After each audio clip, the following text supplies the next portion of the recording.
안녕하세요 여러분. 반도체 장비 2 교과 반도체 장비 전장 설계 파트 10차시 수업을 시작하도록 하겠습니다. 오늘 여러분과 함께할 내용입니다. 오늘 우리는 전력 소자 선정하기 4번째 시간을 함께 학습해 보도록 하겠습니다. 오늘의 학습 목표입니다.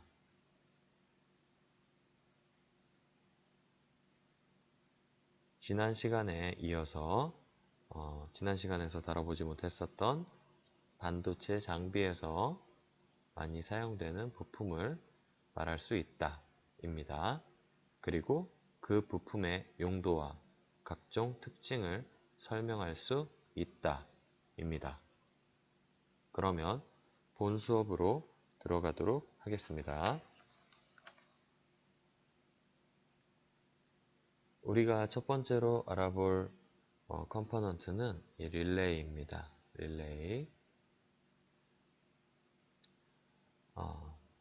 릴레이 지난 시간에 어디에서 나왔었죠? 기계적인 릴레이의 단점을 보완한 반도체 릴레이였던 실리콘 제어 정류 소자를 배웠었죠? 정정하겠습니다. SSR, 실리콘 솔리드 스테이트 릴레이. 그래서 그 부분에서 배웠었죠? 정정하겠습니다. 그래서 그 부분에서 다루었던 이 릴레이가 어떤 역할을 하는 부품인지 알아보도록 하겠습니다.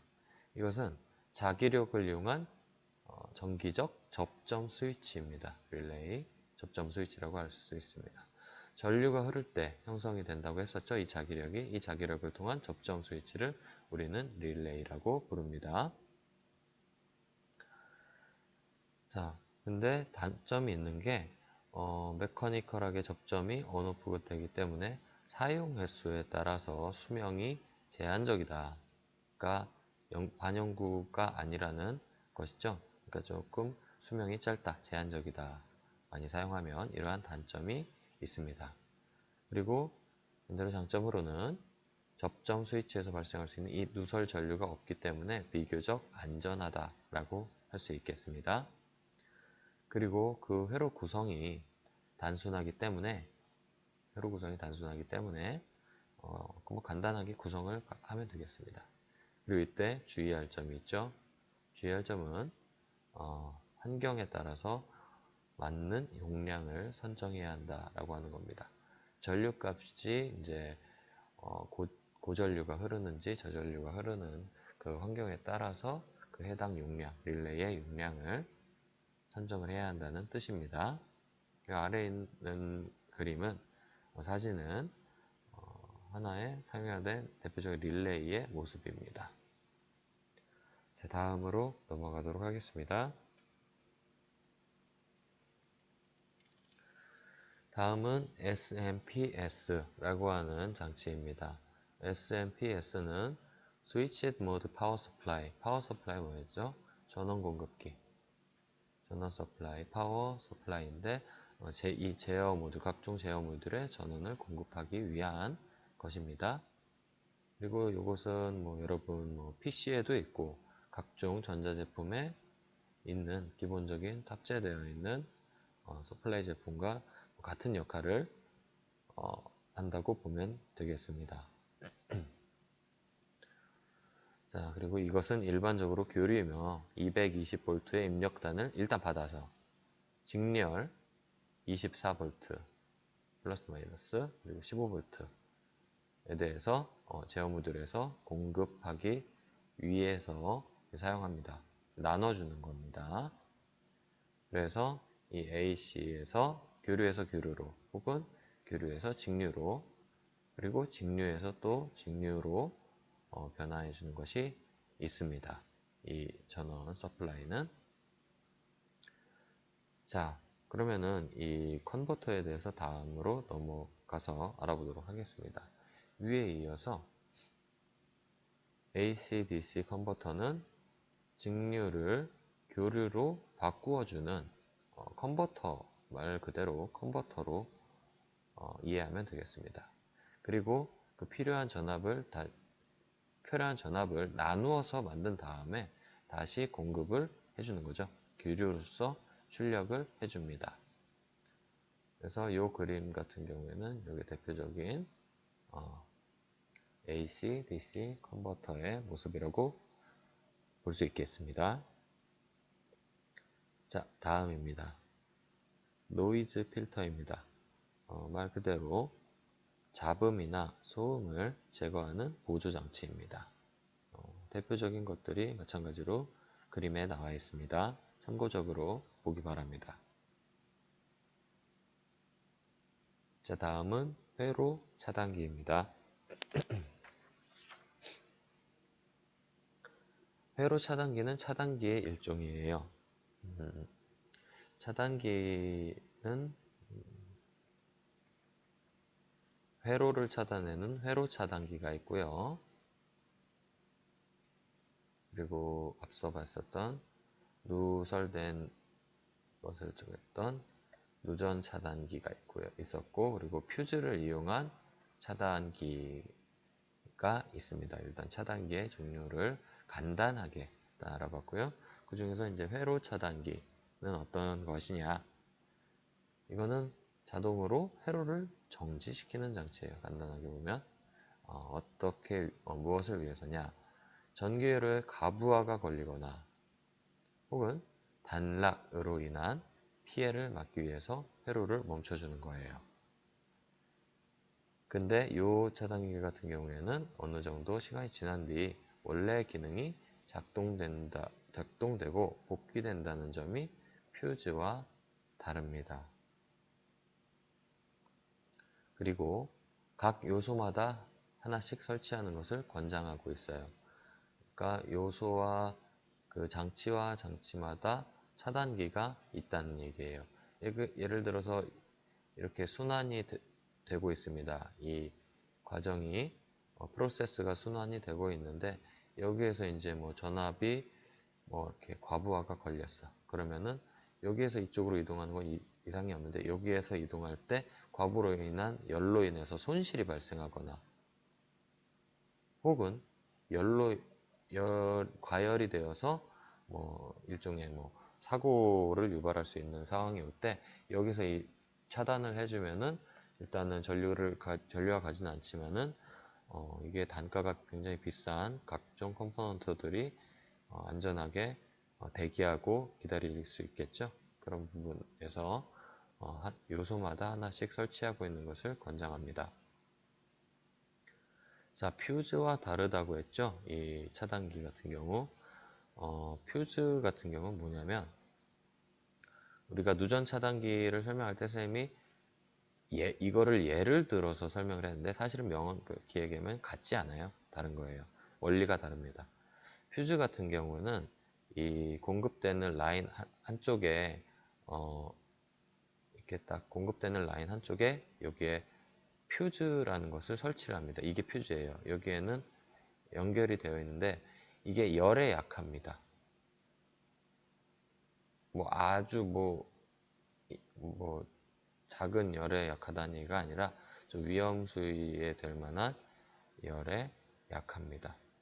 이럴 경우에 같은 전류가 흐르면은 여기에 모두 흐르는 전류의 값이나 그로 인한 온도가 같겠죠.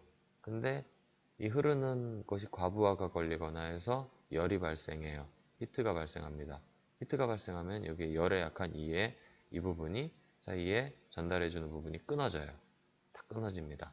그럼 여기서 신호를 받은 이 차단기의 부분이 바로 이 전체적인 흐름을 끊어주는 역할을 하는 게 바로 이 퓨즈를 이용한 차단기입니다. 그런 부분에 있어서 이것은 복귀가 되기 때문에 재사용이 가능하겠죠. 그렇지만 이 퓨즈 같은 경우에는 재사용이 불가능합니다. 그리고 이 퓨즈가 담겨있는 퓨즈 소켓입니다. 대표적으로 이게 퓨즈의 모양이라고 할 수 있겠어요. 그리고 이 특징은 재사용이 안 된다. 한번 퓨즈가 사용이 되면 대체를 해줘야 된다. 정도 알면 되겠습니다. 다음은 EMO 스위치와 제어용 스위치 알아보겠습니다. EMO 스위치, 즉 비상정지 스위치입니다. 이것은 그냥 땅 누르면 바로 그냥 멈추는 거예요. 정지되는 거. 이 비상정지 스위치는 지금 같은 반도체 장비 같은 전자장비에도 있지만 기계 장비 같은 데에도 당연시 설치합니다. 뭐 역할은 같아요. 전자장비에서는 그러니까 긴급한 문제가 발생했을 때 멈춰야 되잖아요. 뭐 감전, 뭐 누전, 화재 등등의 문제가 있을 때 멈춰야 그 사고를 방지할 수 있고, 또 기계 장비, 기계를 돌리고 있는데 뭐 사람이, 그래서 안 되겠지만 사람이 낀다거나 아니면은 뭐 물체, 그러니까 공작물이 잘못 가공이 된다거나 할 때는 멈춰서 이를 수정해야 되겠죠. 그러니까 모두 긴급한 문제를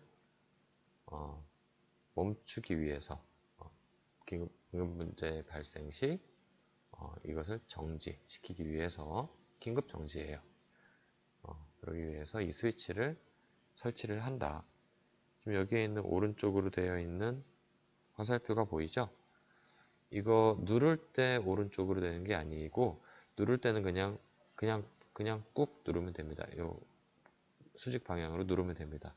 그럼 딱 눌려 있는데, 이제 정지 상황이 끝나면 그러니까 비상 상황이 마무리가 되면 이제 요거를 풀어줘야 다시 재가동을 할 거 아니에요?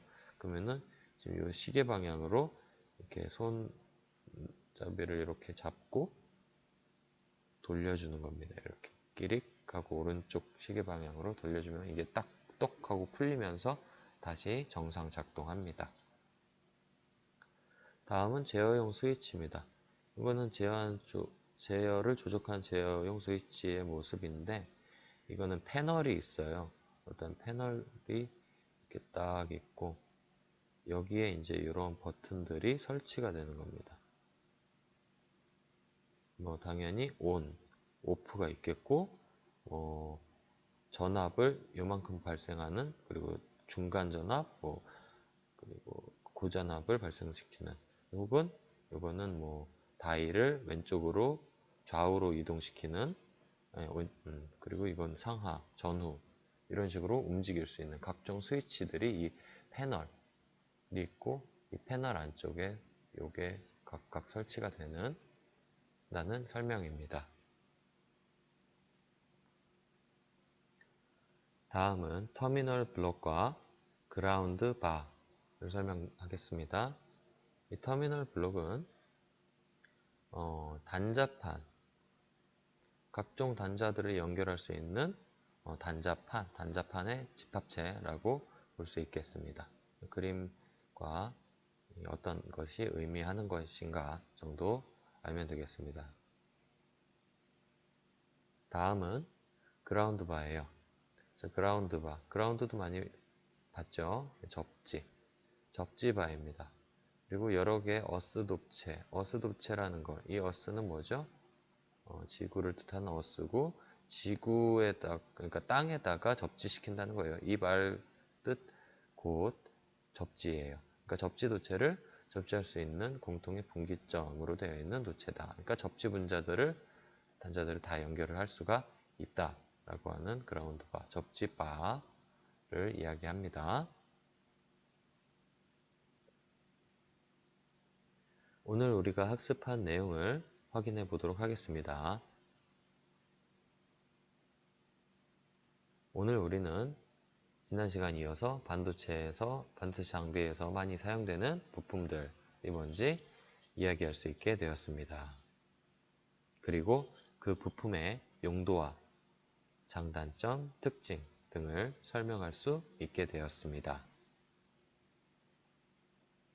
오늘도 형성평가를 풀면서 여러분이 이번 시간 학습을 잘 이루었는지 확인해 보도록 하겠습니다.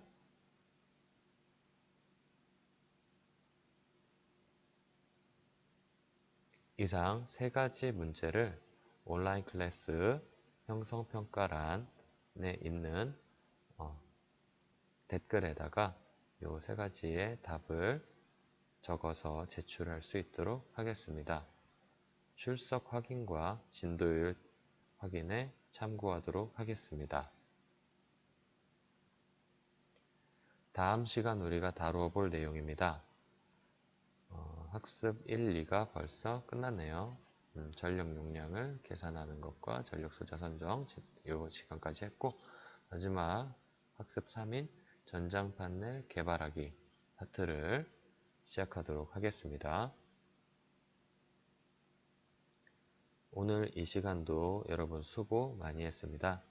다음 시간도 즐거운 수업 시간 될 수 있도록 수업 준비하고 여러분에게 찾아오도록 하겠습니다.